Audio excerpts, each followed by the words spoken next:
बेटी को बेटी हम शर्मिंदा है, बेटी हम शर्मिंदा है।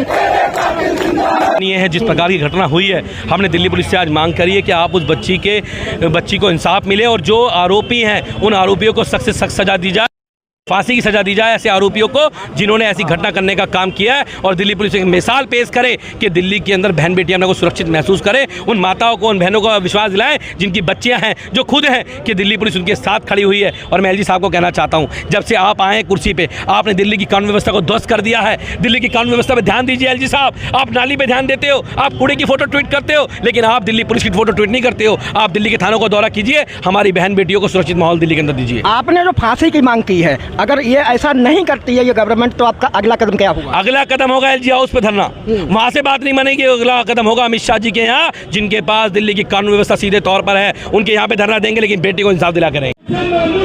आज हम पूर्वी दिल्ली के थाना मंडावली और ये थाना मधुविहार आप देख सकते होंगे, यहाँ पर हम इस गेट पर मौजूद हैं और यहाँ पर तमाम आम आदमी पार्टी की भीड़ लगी हुई है। ये एक नाबालिग बच्ची के साथ जो दुष्कर्म हुआ उसको लेकर के ये धरना प्रदर्शन करने आए। क्या कुछ कहना चाहेंगे? क्या नाम है आपका? मेरा नाम मोहम्मद साजिद है। आम आदमी पार्टी में क्या है आप? आम आदमी पार्टी के हम एक सच्चे ईमानदार कार्यकर्ता हैं जी। क्या कहना चाहेंगे जो आज ये आपकी भीड़ जो यहाँ पर आई है, किस उद्देश्य से? जिस बेटी के साथ 4 साल की वो बच्ची है, जो उसके साथ दुष्कर्म करा गया है, हम उसके खिलाफ हैं और हम दिल्ली पुलिस को ये दिखाना चाहते हैं कि आप बहुत ही नाकारा हो। आपके रहते हुए ये सब कांड हो रहे हैं। ये छोटी छोटी बच्चों का क्या कसूर है जो आज उन बच्चों को इस तरीके के रेप करे जा रहे हैं? प्रधानमंत्री माननीय नरेंद्र मोदी जी तो महिलाओं को बहुत बड़ा सम्मान दे रहे हैं और नारी सशक्तिकरण और बेटी बचाओ बेटी पढ़ाओ का नारा दे रहे हैं। क्या है ये प्रधानमंत्री जी की तो पॉलिसी है जो आज बेटियों के साथ ऐसे दुष्कर्म करे जा रहे हैं। बीजेपी के नेता लोग खुद उन बच्चों के साथ बलात्कार कर रहे हैं। वो खुद बलात्कारी पार्टी है, उनकी पार्टी के अंदर एक एक आदमी बलात्कारी भरा पड़ा है। आप क्या सुनना चाहोगे उनके बारे में? उसके बारे में पूरी दुनिया जानती है, पूरी मीडिया जानती है, लेकिन मीडिया खामोश है आज के दौर में, क्योंकि वो आज सत्ता में बैठी हुई है। आज वो जो उसके खिलाफ बोलता है उसको उठा के जेल में डालते हैं। जैसे आज हमारे ईमानदार नेता अरविंद केजरीवाल जी को उन्होंने उठा के जेल में डाल दिया। अभी तक उन पर कोई केस लागू नहीं हुआ, कुछ सबूत नहीं उनके पास, और रात के अंधेरे में जाकर उनके घर पे जाके 2 बजे करीब उनके घर में जाकर वो रेड मार रहे हैं। ये कौन सा तरीका है? ये किस तरीके की चल रहा है आजकल? कानून अंधा कानून बना हुआ है, किस पे विश्वास करें? देश का प्रधानमंत्री हमारा ऐसा हो चुका है कि प्रधानमंत्री पर हम विश्वास ही नहीं कर सकते कि हमारा प्रधानमंत्री किसी को न्याय दिला सकता है। आज उन्होंने 2 समुदाय के अंदर इस दुनिया को बांट दिया, लोग को, इसके पूरे हिंदुस्तान को 2 समुदाय में बांट रखा है, हिंदू मुस्लिम बस। और जबकि हम हिंदू मुस्लिम सब भाई एक साथ रहना चाहते हैं, भाईचारे के साथ रहना चाहते हैं। लेकिन ये नारी शक्ति तो है, नारी पे अत्याचार हो रहा है और वो पुरुषों को वो बना रहे हैं, मर्द बना रहे हैं। तो ये बच्चियों के ऊपर बलात्कार करके आप क्या शक्ति दिखाना चाहते हो? आज हमारी बच्चे सेफ नहीं है। हमें खुद डर लगता है कि हमारे घर में कुछ छोटी छोटी बच्चे हैं, उन्हें बाहर निकालते हैं, हमें डर लगता है। हम उनकी सिक्योरिटी खुद करते हैं तो ठीक है, हम किसके ऊपर अपनी बच्चों को बाहर निकालते हैं? बताओ। ये दिल्ली पुलिस जो है ये नपुंसक बन के बैठी हुई है यहाँ पे। आज दिल्ली पुलिस के आगे हमें प्रदर्शन करना पड़ रहा है। अगर दिल्ली पुलिस अपना काम को सही ढंग से करी होती तो हमें आज ये प्रदर्शन नहीं करना पड़ता। लेकिन हमें उस बच्चे का दुख है। आज हम भूखे प्यासे यहाँ खड़े, उस बच्ची के नहीं खड़े इस थाने के आगे कि इन लोगों की आंखें खुले, लेकिन इन लोगों ने आंखों पर पट्टी बांध के खड़े हुए यहाँ पे। ये लोग नहीं चाहते कि कोई भी बच्ची देश की सेफ रहे। हमारी बच्ची आज कहाँ जाएंगी? आज हमारी बच्चा वकील बनना चाहते हैं, डॉक्टर बनना चाहते हैं, लेकिन आज माँ बाप कहते हैं नहीं बेटा मैं तो डॉक्टर नहीं बना सकता। क्यों? क्योंकि तुम सेफ नहीं हो। आप घर की 4 दीवारी में सेफ हो, घर की 4 दीवारी के बाहर सेफ नहीं हो। किस तरीके हम अपनी बेटी को डॉक्टर बना दें, किस तरीके से हम उसको वकील बना, किस तरीके से जज बना दे? बताओ कहाँ लड़की सेफ है हमारी? आज ये माहौल बना दिया कि हम लोगों को खुद डर लगता है, हम अपने बच्चों को बाहर नहीं भेज सकते। डर लगता है हमें, हम किसके भरोसे अपने बच्चे को बाहर निकाल दें? हम हर वक्त तो अपने बच्चे के साथ नहीं जाएंगे कि बेटी स्कूल जाएगी तो स्कूल से बाहर नहीं आएगी, हम बाहर खड़े रहेंगे। हम मजदूर आदमी हैं, गरीब आदमी, हमें रोजी रोटी भी कमानी होती है। हम रोजी रोटी कमा रहे हैं बच्चों को पढ़ाने के लिए, लेकिन बच्चों को किस में पढ़ा दें? आप जाके इन धन्ना सेठों से जाके पूछो जो अंबानी अडानी बन के बैठ गए, इनसे पूछो, इनकी जेबें भरी पड़ी हैं। और हम गरीब लोग अपने बच्चों को पढ़ाना चाहते हैं सच्ची ईमानदारी से, हम अपने बच्चों को नहीं पढ़ा सकते। हमारे साथ पूर्व डेयरी फार्म घड़ौली से। और इस समय विधानसभा अध्यक्ष संजय चौधरी मौजूद है, क्या कहना चाहेंगे जो आज ये कहना क्या चाहेंगे कि दिल्ली में पूरा सिस्टम बिगड़ा पड़ा है। ये क्या एलजी ने जितने भी हमारे विधायक आम पार्टी के, ये फोर्स उनके पीछे लगा रखी है। उनके पीछे सारे फोर्स 50-50, 60 पुलिस वाले विधायकों के पीछे आ रहे। दिल्ली की सुरक्षा में लगाइए आप। दिल्ली में बड़ा कितना बुरा ये कांड हुआ है बताओ। 4 साल की बेटी के साथ बलात्कार हुआ है, ये लोग कोई कार्रवाई नहीं कर रहे, सारे आम पार्टी के पीछे। लेकिन भाजपा सरकार कहती है कि महिला बचाओ बेटी पढ़ाओ का नारा दे रही है, आप कह रहे हैं कि ये हो रहा है। देखो ना क्या हो रहा पांडे नगर में, कह रही है महिला बचेगी। ऐसे महिला बचेगी जैसे केजरीवाल ने गली गली कोने कोने में सीसीटीवी कैमरा लगाया। इन दिल्ली भाई जी साहब को, पुलिस को सख्त आदेश देने चाहिए कि हर जगह पूरी सुरक्षा करे। अरे आम पार्टी के पीछे क्यों पड़े हुए हैं ये, जो सारे लोगों को विधायकों के पास देखिए आप, उनके घर में, उनके ऑफिस में 50-60 वो कह रहे 34,000 करोड़ का घोटाला किया केजरीवाल ने, आप कह रहे हो घोटाला। वो इस धरती पे केजरीवाल से ईमानदार आदमी नहीं है। जो बॉन्ड मिला हो इनको मिला है, और जो आदमी को कुछ ये 2 साल से नहीं कर रहे, 1 रुपया मिला नहीं, उनके पास पैसा है। जो ईमानदार आदमी उसको बंद कर रहे हो आप, तो ये आपके नहीं चलेगी। आपके चुनाव में पब्लिक इनको इनकी औकात बता देगी। क्या लगता है इस बार लोकसभा चुनाव में दिल्ली में? कौन सा बात, लोकसभा में सातों के सातों सीट इंडिया गठबंधन जीत रहा है। इनकी पब्लिक को औकात की पता लगी है। खाली झूठ और जुमले ही दे सकते हैं। जैसे लोगों को 15 लाख रुपया देते, आगे भी ऐसे ही देंगे, कुछ नहीं देंगे। देने वाला केजरीवाल है, जिसने 200 यूनिट फ्री दी, जिसने महिलाओं को फ्री बस में दिया, तीर्थ यात्रा दी, डीटीसी फ्री देने वाला तो वो है। इन्होंने एक चीज तो बता दो, इतने लोग खड़े कि उन्होंने कुछ दिया, उन्होंने खाली झूठ दिया है, जुमला दिया है और कुछ नहीं दिया। और अब भी वो झूठ बोल के वोट लेने, मगर वोटर सारे समझदार हैं। अब क्या वो खाली इंडिया गठबंधन को जिताएंगे, इनको इनकी औकात बताएंगे। भाजपा वाले तो कह रहे हैं जैसा किया है वैसे केजरीवाल करेंगे। आप देखा नहीं है तो फंड किसको मिला है? उनको जाना चाहिए मोदी को, ईडी को, मोदी को बंद करना चाहिए। पैसा तो सारे 60,000 करोड़ रुपया बीजेपी को गया है। आप लोगों को नहीं पता, पत्रकारों को तो सब चीज। मोदी जी तो फकीर आदमी है, कहाँ फकीर है? वो दूसरे देश को लूट लिया उसने, फकीर फकीर करके पूरे देश को लूट लिया, पूरी जनता का बेवकूफ बना दिया। मगर अब जनता बेवकूफ नहीं बनेगी। दिल्ली पुलिस अमित शाह के साथ देती है, दिल्ली पुलिस लोगों के साथ नहीं है भाई। ये राजनीतिकरण हो गया दिल्ली पुलिस का।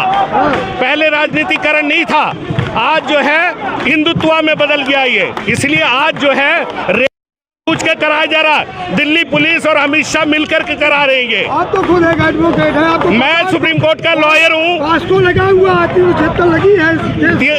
आप कितना भी लगा लो, कितना भी सख्त बना लो, दिल्ली पुलिस रात को एक पुलिस वाला दिखा दो आप सड़कों पर, आप दिन में दिखा दो मुझे दिल्ली पुलिस का। थाने में बैठे रहते हैं, ये अमित शाह का चमचागिरी करते हैं, बीजेपी वालों को चमचागिरी करते हैं। तो इसीलिए भाई ये दिल्ली पुलिस राजनीति की नहीं होनी चाहिए, इनको न्यूट्रल रहना चाहिए। न्यूट्रलिटी इनका खत्म हो चुका है, राजनीतिकरण हो चुका है इनका। इसीलिए किसी जनता के साथ में नहीं, जनता के हक के लिए नहीं है ये लोग। इस पुलिस फोर्स को डिसबैंड कर देना चाहिए और दूसरा पुलिस फोर्स खड़ा करना चाहिए इसके बदले।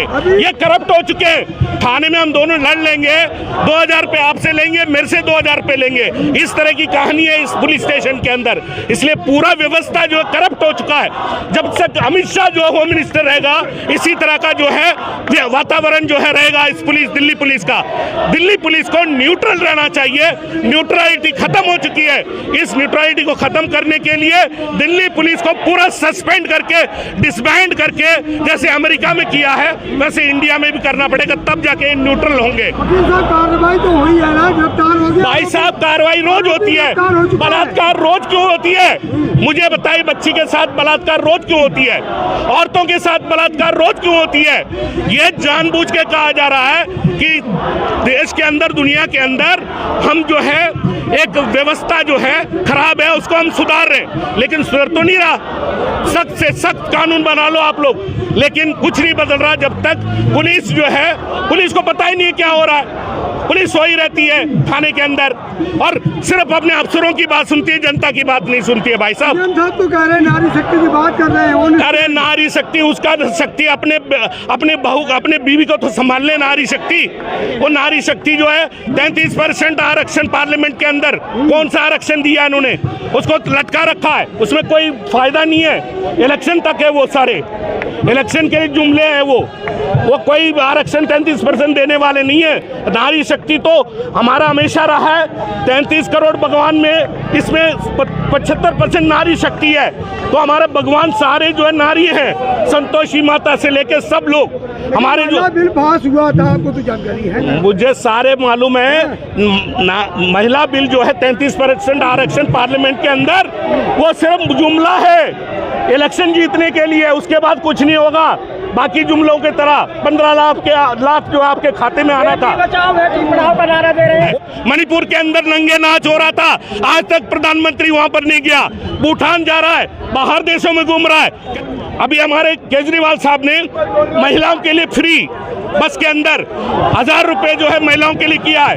ये तो पूंजीपतियों से उधार ले रहा है, बॉन्ड के नाम से लूट रहा है देश को, कॉर्पोरेट हाउसेस से पैसे ले रहा है, चोरों से पैसे ले रहा है बॉन्ड के नाम से। तो लगे हैं ना? अरे भाई साहब, सारा एलिगेशन क्या वो प्रूव हो गया है। केजरीवाल को एलिगेशन तो लगाते रहे, ईमानदार आदमी के ऊपर आजाद, मेरे ऊपर भी लगेगा। पुलिस वाले कहेंगे ये कौन है, कोई भी लगा सकता है एलिगेशन, लेकिन वो प्रूव कहां से होगा? सप्लीमेंट्री चार्जशीट के नाम पर आज तक मनीष सिसोदिया को जेल के अंदर रखा जा रहा है। सप्लीमेंट्री चार्जशीट क्या होता है? सप्लीमेंट्री चार्जशीट कि इन्वेस्टिगेशन कर रहे हैं, हम जांच कर रहे हैं, जांच का कोई मतलब नहीं है। आज तक जांच चार्जशीट जमा नहीं किया, सप्लीमेंट्री चार्जशीट के नाम पर केजरीवाल को, अरविंद केजरीवाल को, सबको अंदर रखना चाहते हैं और कुछ नहीं है। क्या लगे कि क्या होगा? जो पुलिस कह रही है आरोपी गिरफ्तार कर लिया गया। आरोपी गिरफ्तार तो रोज होते रहेंगे, लेकिन ये क्राइम क्यों हो रहा है? क्राइम क्यों नहीं कम हो रहा है? कंट्रोल क्यों नहीं हो रहा? दिल्ली पुलिस रात को क्या करती है, दिन में क्या करती है? ये चौकन्ना क्यों नहीं है? चौकन्ना क्यों नहीं है? चौकन्ना होनी चाहिए ना दिल्ली पुलिस को, नाक और कान के रूप में बना रखा है इनको इस तरह के चौकन्ना होना चाहिए कि क्राइम ना हो दिल्ली के अंदर। हम तो यही चाहेंगे कि ये बलात्कार वगैरह रुकने चाहिए, दिल्ली पुलिस को इस पर रोक लगानी चाहिए। छोटी छोटी बच्चियों के साथ यहाँ पर महिलाएं बिल्कुल सुरक्षित महसूस नहीं करती अपने आप को। अब बताइए, एक 4 साल की बच्ची कितनी छोटी बच्ची होती है। तो हम तो यही चाहेंगे कि आप इंसाफ मिलना चाहिए बस। नारी शक्ति की बात तो कर रहे हैं ना मोदी जी? नारी शक्ति के लिए क्या कर रहे हैं? बातें करने से कुछ नहीं होगा, बातें करने से कुछ नहीं होगा। नारी शक्ति की बात कर रहे हैं, कहाँ है? ना हमें सम्मान मिल रहा है, ना हमारी कोई हिफाजत हो रही है। हम लोग अपने आप को सेफ महसूस नहीं करते हैं। महिलाएं यहाँ सुरक्षित नहीं है, महिलाओं को सुरक्षा चाहिए बस। ये महिलाओं की महिलाओं के लिए 33% दे रहे हैं, आरक्षण दे रहे हैं। ये 33% हो रहा है, ये तो आप भी देख रहे हैं। एक 4 साल की बच्ची के साथ में जो हुआ है, तो वो आपको सही लग रहा है? इस्तीफा देना चाहिए, मोदी सरकार को भी देना चाहिए और एलजी सरकार को भी देना चाहिए। गिरफ्तारी होने से क्या होगा? फिर छूट जाएंगे। ऐसे तो बार बार होते हैं, तभी तो ये बार बार ऐसे केस होते हैं। फांसी देनी चाहिए, ऐसे लोगों को तत्काल चौराहे खड़े होकर फांसी देनी चाहिए। अगर स्त्री दरिंदगी वाले लोग कोई भी अगर ऐसा काम करते हैं हिंदुस्तान के, एक को फांसी दे दोगे, हिसाब से नहीं संभल रहा है, उन्हें तत्काल अपना इस्तीफा देनी चाहिए। और नरेंद्र मोदी को भी इस्तीफा देना चाहिए, अमित शाह गृह मंत्रालय को भी, जो गृह मंत्रालय पूरे देश का संभाल रहे हैं, उन्हें भी इस्तीफा देना चाहिए। इनसे सरकार नहीं समझ रही तो इस्तीफा दे दे। क्या हुआ? देश के अंदर बहुत से लोग हैं। बीजेपी को, अमित शाह को, नरेंद्र मोदी को डूब के मर जाना चाहिए गुजरात जाके। सवाल ये ना मुख्यमंत्री संभाल पा रहे दिल्ली को, दिल्ली तो संभल रही है, दिल्ली तो बहुत बढ़िया संभल रही है, दिल्ली तो बहुत अच्छी संभल रही है, दिल्ली बढ़िया संभल रही। जब तो अंदर डाला घोटाला इतना बड़ा खुला है ना, जो चंदा घोटाला जो खुला इतना बड़ा, उसमें बीजेपी पूरी तरह फंसी हुई है। हमारा नाम सबसे पहले नड्डा जाएगा, सबसे पहले बीजेपी का अध्यक्ष नड्डा वो अंदर जाएगा। सबसे पहले चंदे के अंदर बीजेपी ने सबसे बड़ी बेईमानी करी हिंदुस्तान के अंदर।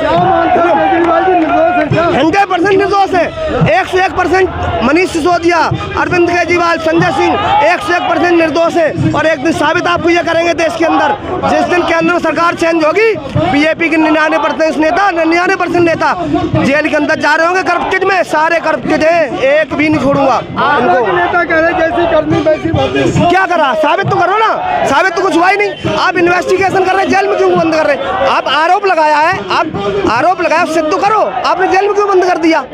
लोकसभा इलेक्शन इसलिए जेल में बंद कर दिया, प्रचार न कर पाए हम। इस बार भारतीय जनता पार्टी हिंदुस्तान में सरकार नहीं आनी है। 230 सीटें ऊपर नहीं जा सकती है। इंडिया गठबंधन की सरकार इस बार बनेगी, ये चैलेंज कर रहा हूँ आपके चैनल से।